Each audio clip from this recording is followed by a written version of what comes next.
presence we will fall down.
Graça e paz, meus irmãos. Eu quero agradecer a sua participação nesse culto online e eu quero te convidar a fazer aquilo que o salmista, lá no Salmo 95, nos diz. Vinde, cantemos ao Senhor, apresentemos a Ele cânticos de ações de graça. Nós participaremos agora de um momento de edificação, um momento de fortalecimento da nossa fé. E eu quero convidar você a participar desse momento com muito temor, com muita reverência. Aí você que está na sua casa, aí que você está num ambiente aí propício para esse momento, eu quero convidar você a fechar os seus olhos e se conectar com Deus agora em oração, porque certamente Deus falará ao seu coração através de tudo aquilo que foi preparado para a sua edificação neste culto online. Deus santo, Deus bendito, Deus de graça, Deus de misericórdia, é diante de Ti que nós nos apresentamos. E eu quero, Senhor, rogar a Ti a Tua bênção sobre a vida dos meus irmãos e irmãs que nos acompanham nesse momento, onde todos nós participaremos deste culto de celebração e adoração ao Teu santo nome. Que o Senhor esteja, Senhor, a falar aos nossos corações, que o Senhor venha trazer o refrigério, o consolo, que o Senhor venha fortalecer a fé de cada um para a glória do Teu santo nome. É o que nós te oramos e te agradecemos em nome de Jesus. Amém. Meu irmão, fique ligado e que Deus te abençoe.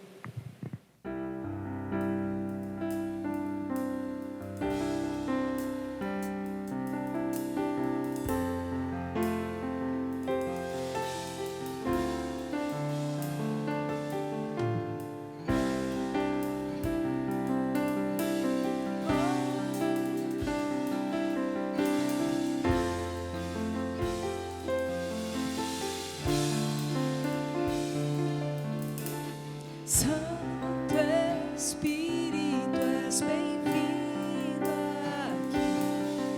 Vem inundar, encher este lugar. É o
Tua presença,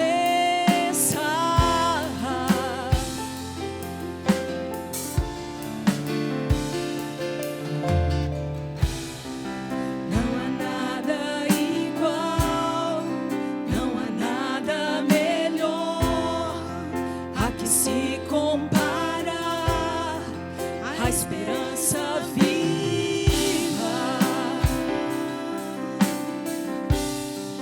Tua presença, não há nada, não há nada igual, não há nada melhor a que se compara a esperança viva.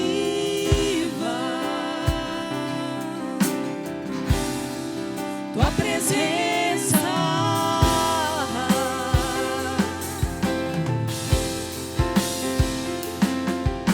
Santo Espírito, és bem-vindo aqui. Inundar, encher esse lugar. É o desejo do meu coração. Sermos inundados por tua glória, Senhor.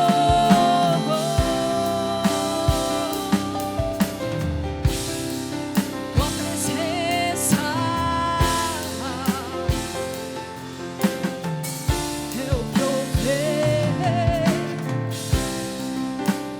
provei e vi o mais doce amor que liberta o meu ser e a vergonha desfaz.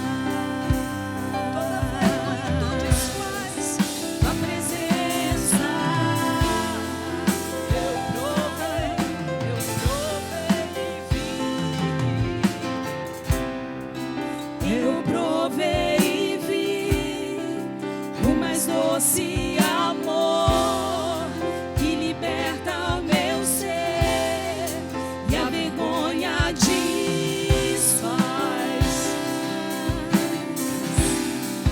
Tua presença, Santo Espírito, Santo Espírito, és bem-vindo aqui. Inundar, encher este lugar. É o desejo do meu coração. Sermos inundados por tua glória, Senhor.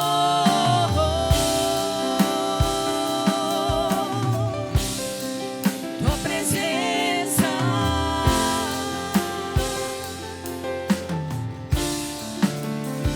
eu confio em ti, eu confio, eu entrego a ti.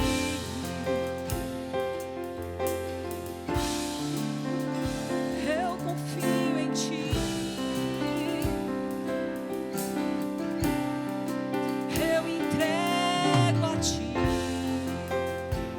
Quero provar, vamos provar o quão real é tua presença. Vamos provar da tua glória e bondade. Vamos provar o quão real é tua presença. Vamos provar da tua glória e bondade. Vamos provar o quão real é tua presença. Vamos provar da tua glória e bondade, Senhor.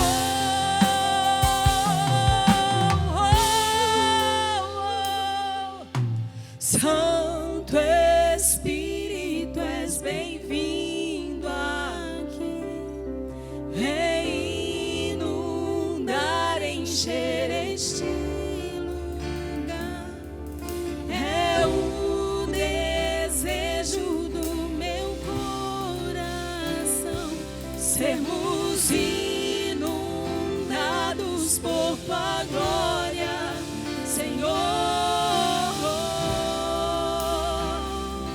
Tua presença, tua presença,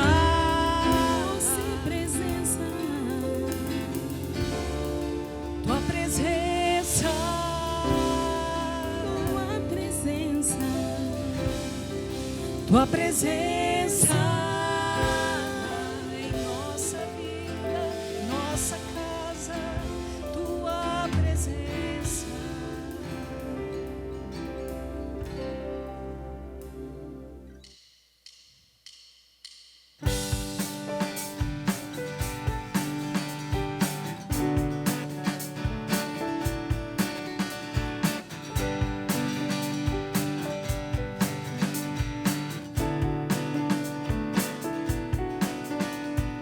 Nada nos separará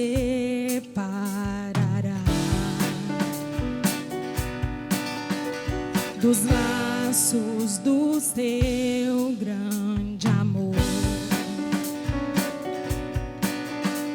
De longe ouvimos o amor que chama, paixão profunda, bondade e graça se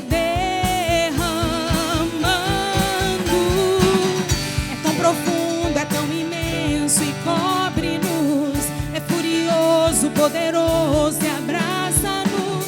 Só Ele pode devolver a vida aos corações.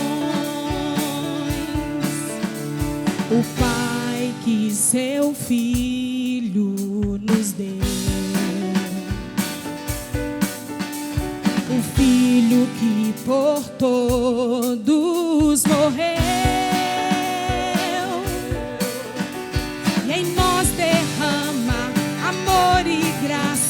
e nos convida à sua mesa, nos alcançando.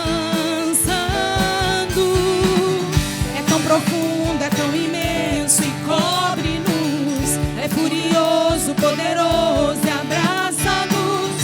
Só Ele pode devolver a vida aos corações. É tão profundo, é tão imenso e cobre-nos, poderoso e abraça-nos.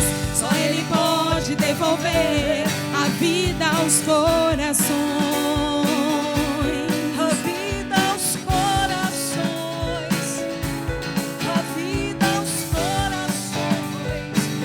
Só Ele devolve a vida, devolve a vida,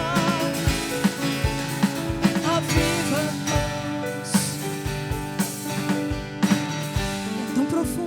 Tão imenso e cobre-nos, é furioso, poderoso e abraça-nos. Só Ele pode devolver a vida aos corações. É tão profundo, é tão imenso e cobre-nos, é furioso, poderoso e abraça-nos. Só Ele pode devolver a vida aos corações. É tão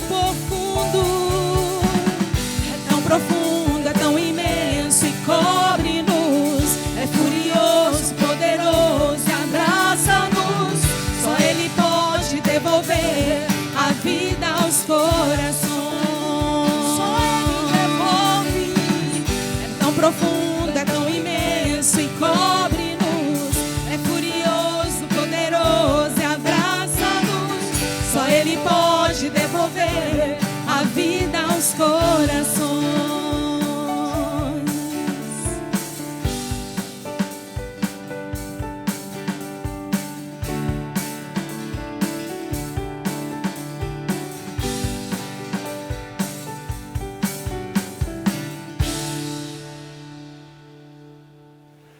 Meus queridos, o Salmo 116, a partir do versículo 12, diz assim: que darei ao Senhor por todos os benefícios para comigo? Tomarei o cálice da salvação, invocarei o nome do Senhor e cumprirei os meus votos ao Senhor. Queridos, Nós sabemos que Deus tem sido misericordioso para conosco em todos os aspectos da nossa vida. Nós sabemos que Ele é provedor de tudo e certamente nós somos gratos a Ele por todas as coisas que tem proporcionado em nossa vida, pela saúde, pela família, pelos amigos, pelo emprego. E nesta noite eu queria conclamar você, eu queria chamar você, eu queria fazer um desafio a você agradecer a Deus, dar graça a Deus, por meio das suas ofertas, dos seus dízimos, não como se fosse um toma lá da cá, mas em gratidão àquilo que Deus tem feito por você. Ofertar para a obra de Deus, ofertar para que a palavra de Deus continue sendo pregada, sendo ensinada e vidas continuem sendo alcançadas para a glória de Deus. Eu chamo você, eu convoco você, eu exorto você a agradecer a Deus, contribuindo, trazendo os seus dízimos, as suas ofertas para a casa do Senhor, para que a palavra de Deus e as portas do templo permaneçam abertas, para que a palavra de Deus continue sendo pregada, ministrada e vidas continuem sendo alcançadas para a glória de Deus. Portanto, nesta noite, você pode fazer a sua oferta, pode dizimar, observando o número da conta da nossa igreja. Que Deus te abençoe, que Deus possa abrir as portas dos céus e fazer com que, em meio a esta pandemia, em meio a essas dificuldades que estamos vivendo, que nada, absolutamente nada, falte à sua despensa. Que o Senhor te abençoe, que o Senhor faça com que haja derramamento de bênçãos do céu sobre a sua vida e sobre a vida da sua família. Eu queria neste momento orar por você, você que vai dizimar, você que vai ofertar. Eu queria orar por você e orar também por você que não pode dizimar, que não pode ofertar, e que Deus certamente lhe dará condições e oportunidade para que você possa fazer isso em tempo oportuno. Senhor Deus, Pai bendito e eterno, Pai de misericórdia e amor, obrigado, Senhor, pela disposição que Tu tens colocado no coração dos Teus filhos, no coração destes que estão nos ouvindo, nos assistindo, a vontade e o desejo de contribuir. Senhor amado, que haja em nossos corações generosidade, que nós possamos estar com as nossas mãos abertas para contribuir para a Tua obra, porque, Senhor, grandes coisas Tu tens feito por nós. Tu tens nos dado, Senhor, emprego, Tu tens nos dado saúde, Tu tens nos dado família, e por isso, Senhor, o que faremos para agradecer a Ti por todas essas coisas? Senhor, quero Te pedir neste momento pela vida daqueles que estão nos assistindo e daqueles que estão e que serão e que irão contribuir. Ó Deus eterno, que Tu possa, meu Deus, abrir as janelas dos céus sobre a vida de cada um deles e que absolutamente nada, Senhor, falte em suas dispensas. Em nome de Jesus é que nós te pedimos e te agradecemos. Amém.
Essa é a celebração Nova Vida. Obrigado por sua presença, pela sua audiência, pela sua participação.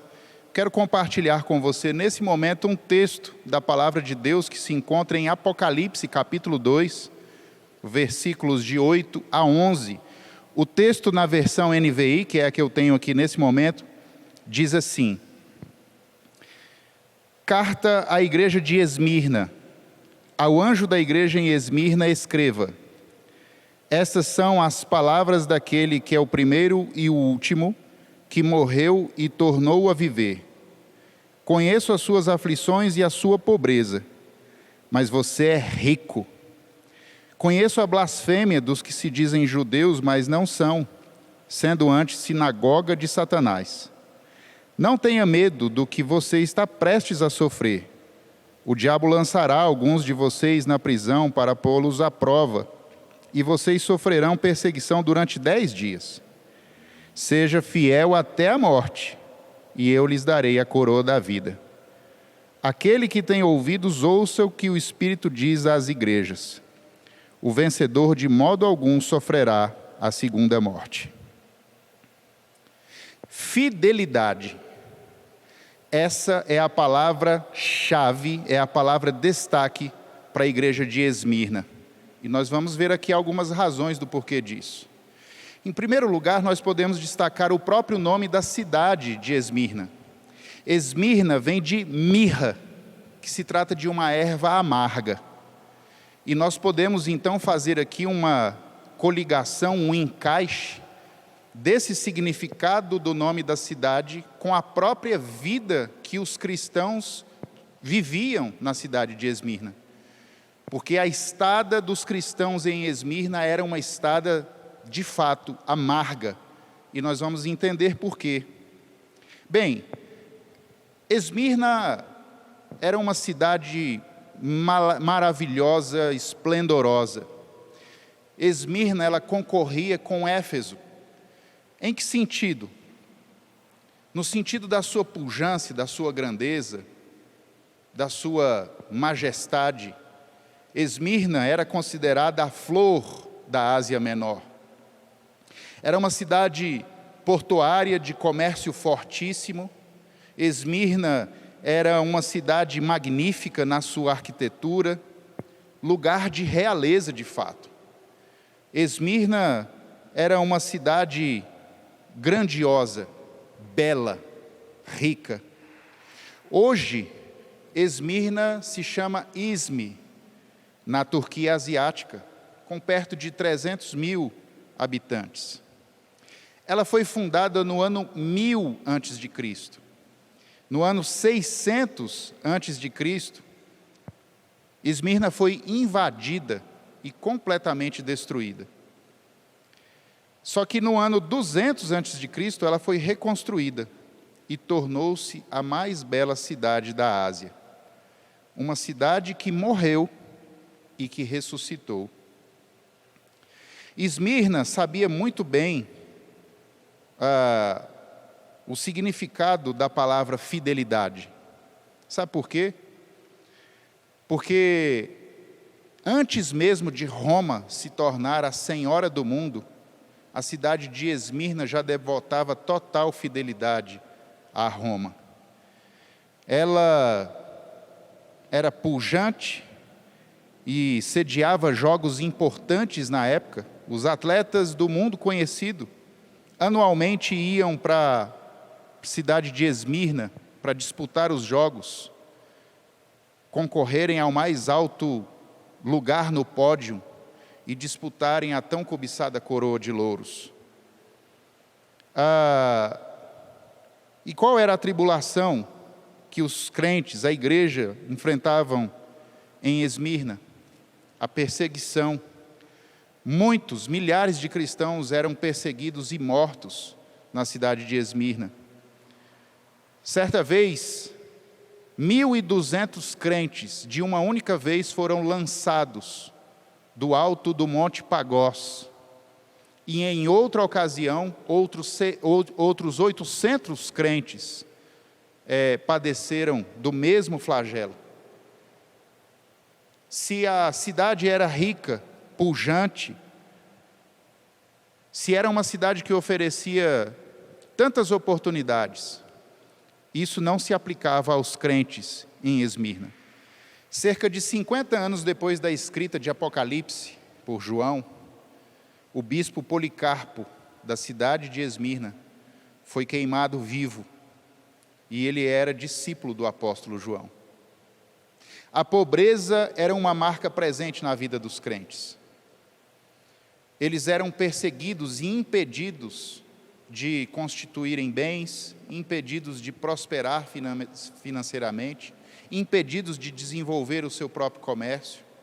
Apesar de toda a oportunidade que a cidade oferecia, os crentes não tinham essa possibilidade, porque eles eram saqueados, tinham suas propriedades confiscadas e viviam em miséria, viviam em pobreza. Destacando aqui pobreza, no grego nós vemos duas palavras.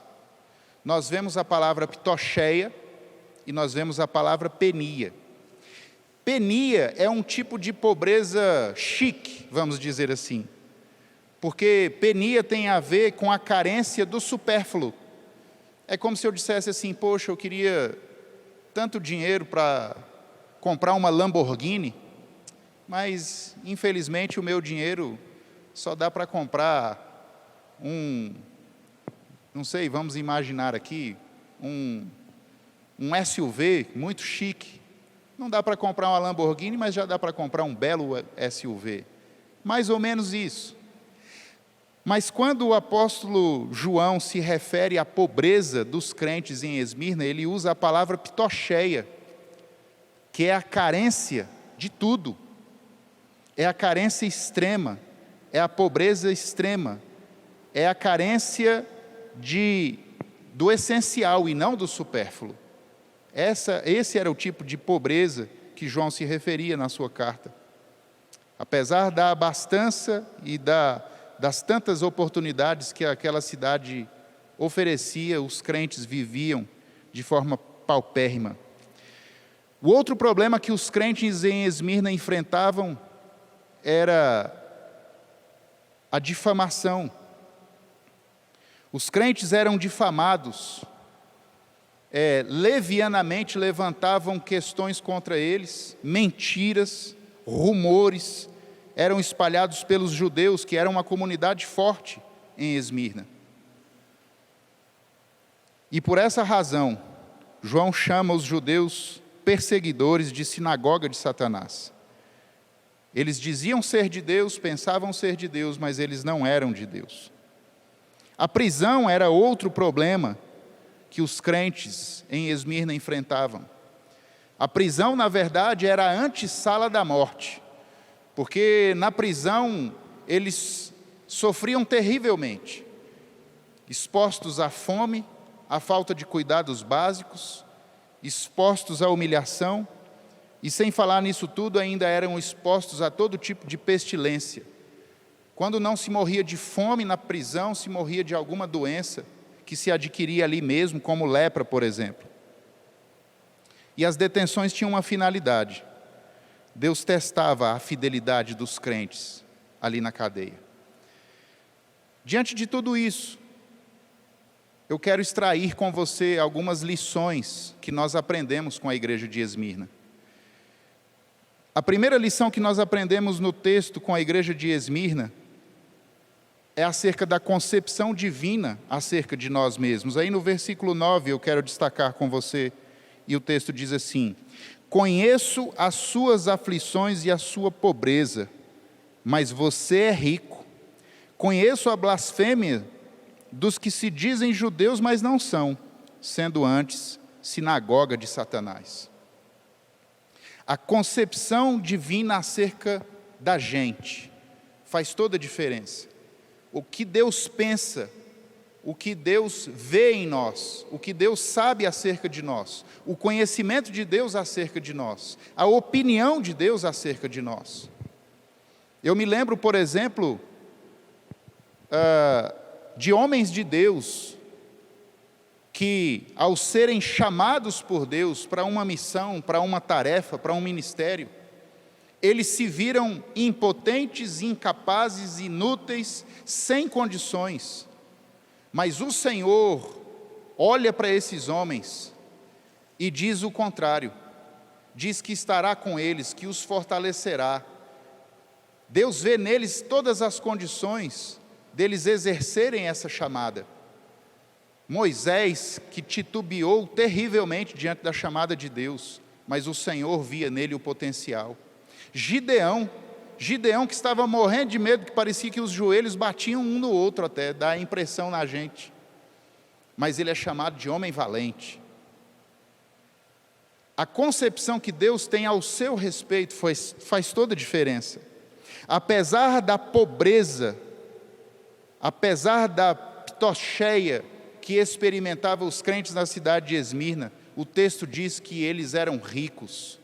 Eles poderiam não ter, como de fato não tinham, a riqueza material que a cidade poderia oferecer, mas eles tinham uma riqueza em Deus, por causa da presença de Deus, por causa da esperança em Deus, por causa da vida de Deus na vida deles.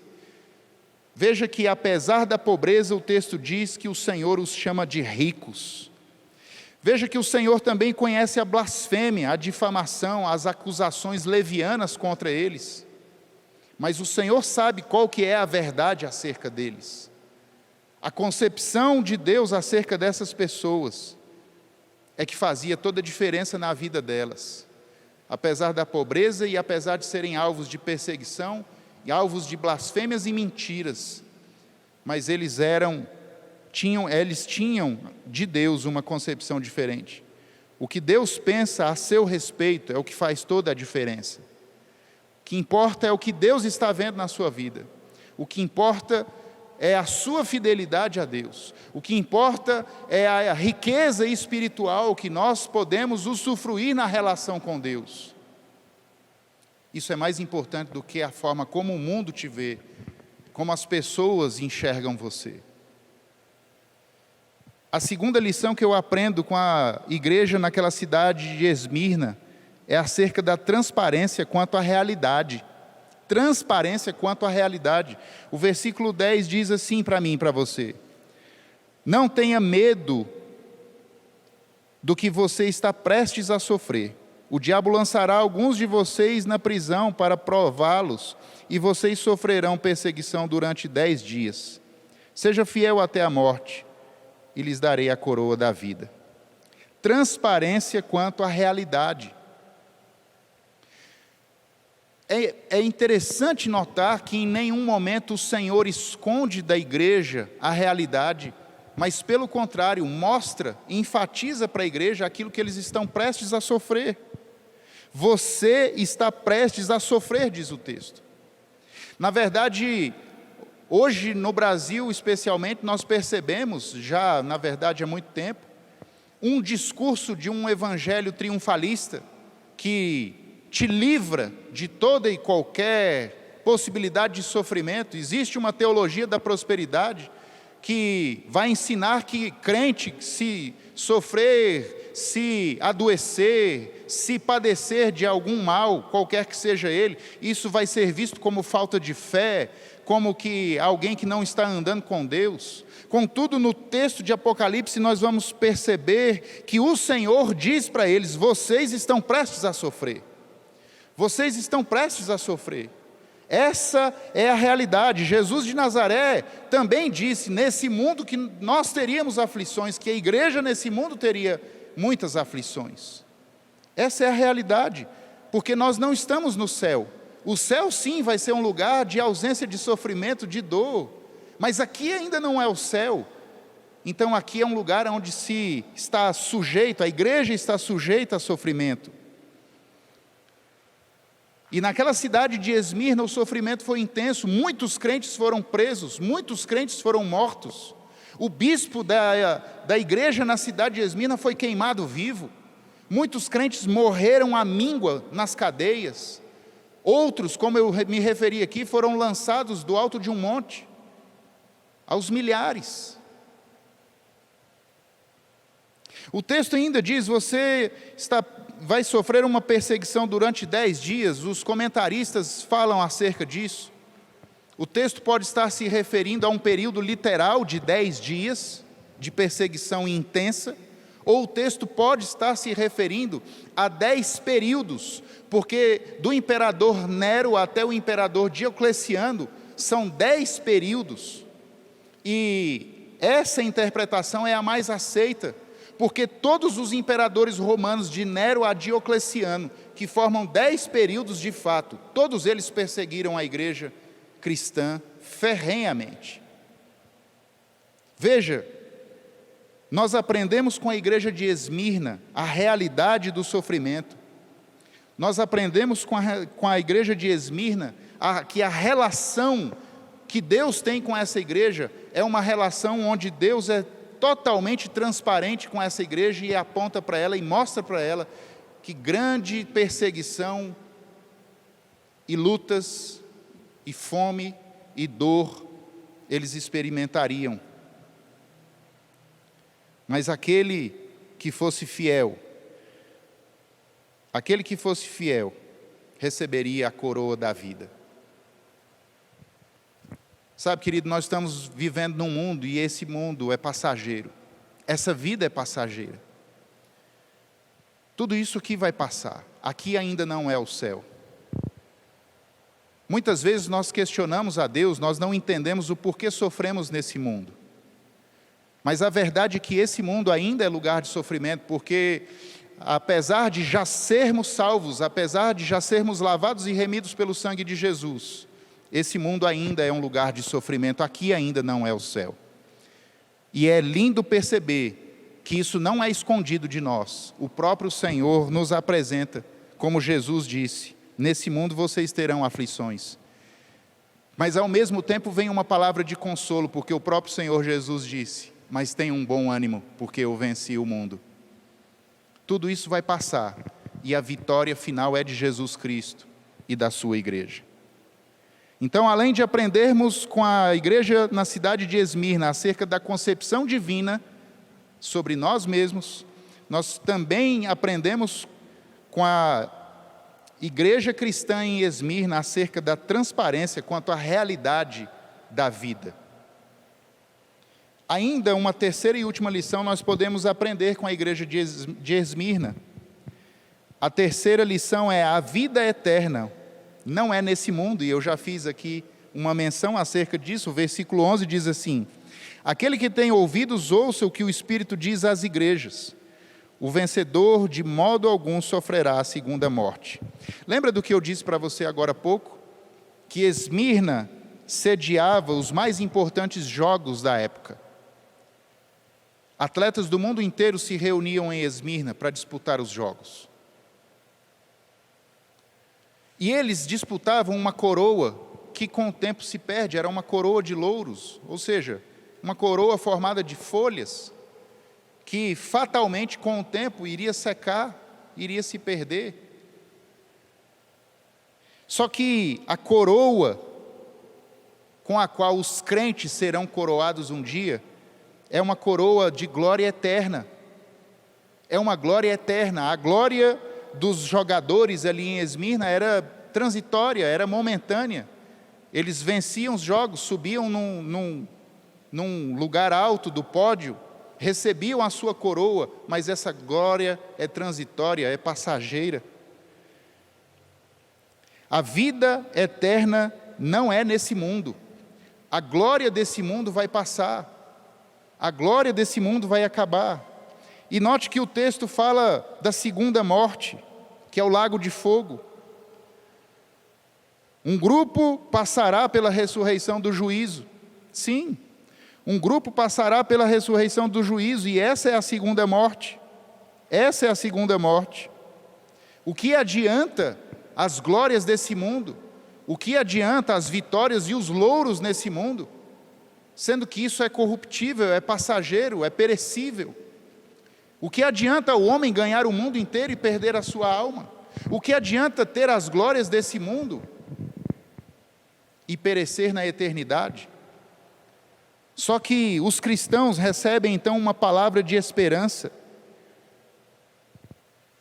E a palavra de esperança para nós é que há uma coroa incorruptível, há uma glória eterna no porvir, depois da passagem rápida que é esse mundo.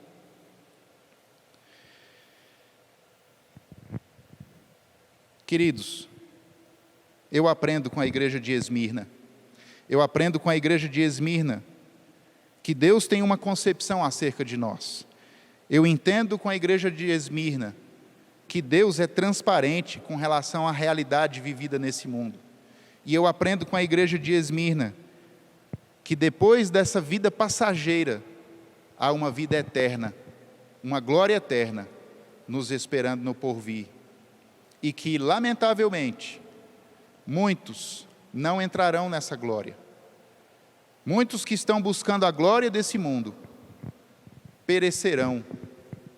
Mas a palavra de Deus nos garante que aqueles que estão em Cristo Jesus, aqueles que são nova criatura em Cristo Jesus, esses receberão uma glória incorruptível, uma coroa eterna por toda a eternidade e estarão com o Senhor. Aí sim, não haverá mais dor, não haverá mais perseguição nem fome, não haverá pobreza e nem sofrimento. Que Deus abençoe sua vida, que Deus abençoe seu coração, em nome de Jesus. Vamos orar. Senhor, obrigado pela tua palavra, que o Senhor traga edificação nesse momento às pessoas que estão nos assistindo, que o Senhor, ó Espírito de Deus, aplique a cada coração a tua palavra. E obrigado pelas lições preciosas que aprendemos com a igreja na cidade de Esmirna. Era teu povo e que foi fiel ao Senhor. Nós te adoramos em nome de Jesus. Que Deus abençoe sua vida, em nome do Senhor Jesus. Olha que bênção, irmãos. Como foi edificante, como foi abençoado esse momento aqui que estivemos juntos. E eu quero, junto com você, agradecer ao Senhor por aquilo que o Senhor falou aos nossos corações nessa noite, por esse momento de edificação. Deus santo, Deus bendito, Deus de graça, nós louvamos e bendizemos o teu santo nome, por esse momento gracioso de edificação, de fortalecimento da nossa fé. Te agradeço pela vida de cada irmão e irmã que está nos acompanhando nessa transmissão desse culto online. Que a bênção do Senhor esteja sobre as nossas vidas, sobre as nossas famílias, para o louvor da tua glória. E que a graça do nosso Senhor e Salvador Jesus Cristo, que o amor de Deus o Pai, que a consolação, os dons e o fruto do Espírito Santo esteja sobre toda a igreja do Senhor Jesus Cristo, espalhado sobre a face da terra, hoje e pelo século dos séculos. Amém. Meu irmão e minha irmã, foi um prazer ter você conosco no nosso culto online. Que Deus te abençoe. Acompanhe também a nossa igreja nas nossas redes sociais. E dê o seu like, compartilha com seus canais, com seus contatos, você que foi abençoado, você que foi edificado através das mensagens que têm sido transmitidas pela Igreja Presbiteriana Nova Vida. Que Deus te abençoe.